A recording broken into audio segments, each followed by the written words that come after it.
Item ಯಾವುದೇ ಇರಲಿ try ಮಾಡಿ Aachi chicken masala. Bagalkote by election ಗೆಲುವಿನ ಹುಮ್ಮಸ್ಸಿನಲ್ಲಿ ಇದ್ದಂತ ಕೈ ಕಮಲ ಪಕ್ಷಗಳ ಕುತೂಹಲಕ್ಕೆ ತೆರೆ ಬಿದ್ದಿದೆ. ಬೈ ಎಲೆಕ್ಷನ್ ಫಲಿತಾಂಶ ಹೊರಹೊಮ್ಮಿದ್ದು ಬಾಗಲಕೋಟೆ ಕ್ಷೇತ್ರಕ್ಕೆ ಈಗ ಕೈ ವಶವಾಗಿದೆ. ಇತ್ತ ದಾವಣಗೆರೆಯಲ್ಲೂ ಕೂಡ ಕಾಂಗ್ರೆಸ್ ಗೆದ್ದು ಬಿಗಿದೆ. ಈ ಎರಡೂ ಕ್ಷೇತ್ರಗಳ ಕುರಿತ ಕಂಪ್ಲೀಟ್ ರಿಪೋರ್ಟ್ ಇಲ್ಲಿದೆ ನೋಡಿ. ಕರ್ನಾಟಕ ಬೈ ಎಲೆಕ್ಷನ್ ಅಲ್ಲಿ ಅಚ್ಚರಿ ಫಲಿತಾಂಶ. ಸಮರ್ಥ ಶಾಮನೂರು ಪ್ರಯಾಸದ ಗೆಲುವು. ಬಾಗಲಕೋಟೆಯಲ್ಲಿ ಕಾಂಗ್ರೆಸ್ ಅಭ್ಯರ್ಥಿ ಜಯಬೇರಿ.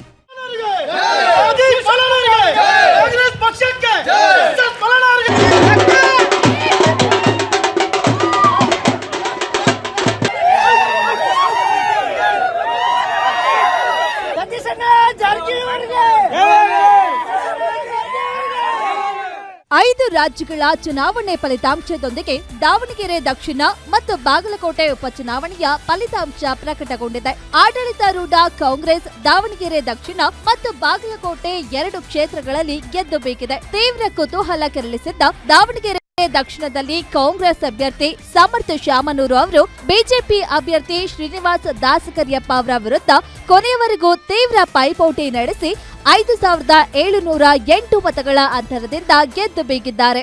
ನಾವು ದಾವಣಗೆರೆ ಬೆಣ್ಣೆ ದೋಸೆ ತಿನ್ನೋರು ಹಂಗೆ ರೀ, ಭಾಳ ದೊಡ್ಡ ಮನಸ್ಸು. ಎಲ್ಲರನ್ನ ಇದು ವ್ಯಕ್ತಿನ ನೋಡೇ ನಾವು ವಿಧಾನಸೌಧಕ್ಕೆ ಕಳಿಸೋದು. ಇಲ್ರಿ, ಈಗ ನಂದೇನು ಗೊತ್ತಾ, ನಾನು ಹೊಸಬ್ನಿರ್ಬೋದು ರಾಜಕೀಯಕ್ಕೆ, ಆದರೆ ಇದೆಲ್ಲ ಲೀಡೆಲ್ಲ ಕೊನೆ ತನಕ ಇರ್ತೈತಿ. ಒಬ್ರು ಗೆದ್ದ ಮೇಲೆ ಎಲ್ಲ ಮತಗಳು ನನ್ನವೆ, ನೋಟಾನು ನನ್ನದೇ, ಎಲ್ಲ ಸೇರಿ ನಾನು ಮಾಡಬೇಕು. ನಿಜ ರೀ. ಈಗ ನಮ್ಮ ಅಪ್ಪನೂ ರೂಮ್ನಲ್ಲಿ ಅದೇ ಹೇಳ್ತಿದ್ರು, ಈ 19-20ನೇ ರೌಂಡ್ ಬಂದಾಗ ಇದು ಗೆಲುವು ಸೋಲು ಬಗ್ಗೆ ಅಲ್ಲ, ಇದು ಜವಾಬ್ದಾರಿ ಬಗ್ಗೆ. ಈಗ ಜವಾಬ್ದಾರಿ ಬಂದಿದೆ. ಇನ್ನು ಸಮರ್ಥ ಶಾಮನೂರು ಗೆಲುವು ಸಾಧಿಸುತ್ತಿದ್ದಂತೆ ದಾವಣಗೆರೆ ದಕ್ಷಿಣ ಕ್ಷೇತ್ರದಲ್ಲಿ ಕಾಂಗ್ರೆಸ್ ಕಾರ್ಯಕರ್ತರು ವಿಜಯೋತ್ಸವ ಆಚರಣೆ ಮಾಡಿದ್ರು. ಸುಪುತ್ರ ಸಮರ್ಥ ಶಾಮನೂರು ಗೆಲುವು ಅನೌನ್ಸ್ ಆಗ್ತಿದ್ದಂತೆ ಎಸ್ಎಸ್ ಮಲ್ಲಿಕಾರ್ಜುನ್ ಮತ್ತು ಪ್ರಭಾ ಮಲ್ಲಿಕಾರ್ಜುನ್ ಸಿಹಿ ಹಂಚಿ ಸಂಭ್ರಮಿಸಿದ್ರು.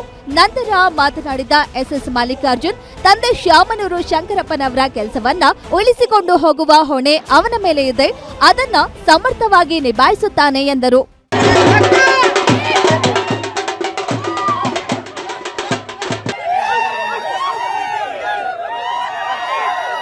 ಒಟ್ಟಾರೆ ಸಾಕಷ್ಟು ಸವಾಲುಗಳ ನಡುವೆಯೂ ದಾವಣಗೆರೆ ದಕ್ಷಿಣ ಕ್ಷೇತ್ರವನ್ನ ಮರಳಿ ತೆಕ್ಕೆಗೆ ಪಡೆಯುವಲ್ಲಿ ಆಡಳಿತಾರೂಢ ಕಾಂಗ್ರೆಸ್ ಯಶಸ್ವಿಯಾಗಿದೆ.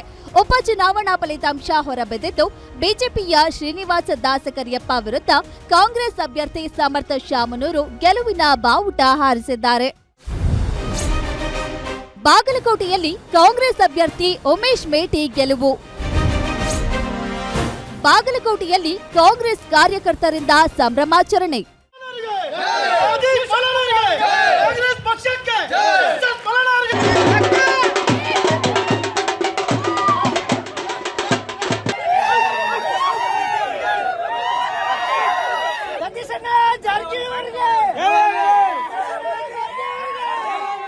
ಇನ್ನು ಜಿದ್ದಾಜಿದ್ದಿಯಿಂದ ಕೂಡಿದ್ದ ಬಾಗಲಕೋಟೆ ಉಪಚುನಾವಣೆಯಲ್ಲಿ ಮತ್ತೆ ಕಾಂಗ್ರೆಸ್ ಗೆದ್ದು ಬೇಕಿದೆ. ಕಳೆದ 2023ರ ವಿಧಾನಸಭಾ ಚುನಾವಣೆಯಲ್ಲಿ ಎಚ್ವೈ ಮೇಟಿ ಕಾಂಗ್ರೆಸ್ನಿಂದ ಗೆದ್ದಿದ್ರು. ಆದ್ರೆ ಎಚ್ವೈ ಮೇಟಿ ನಿಧನದಿಂದ ಎದುರಾದ ಬೈ ಎಲೆಕ್ಷನ್ ಅಲ್ಲೂ ಕಾಂಗ್ರೆಸ್ನಿಂದ ಸ್ಪರ್ಧಿಸಿದ್ದ ಪುತ್ರ ಉಮೇಶ್ ಮೇಟಿ ನಿರೀಕ್ಷೆಗೂ ಮೀರಿ ಗೆಲುವು ಸಾಧಿಸಿದ್ದಾರೆ. ಸಿಎಂ ಸಿದ್ದರಾಮಯ್ಯ ಅವರು ತಮ್ಮ ಬಹುಕಾಲದ ಆಪ್ತ ಎಚ್ವೈ ಮೇಟಿ ಅವರ ಪುತ್ರನನ್ನ ಈ ಬಾರಿ ಚುನಾವಣೆಯಲ್ಲಿ ಗೆಲ್ಲಿಸಿಕೊಂಡು ಬರಲೇಬೇಕು ಎಂದು ಪಣ ತೊಟ್ಟಿದ್ರು.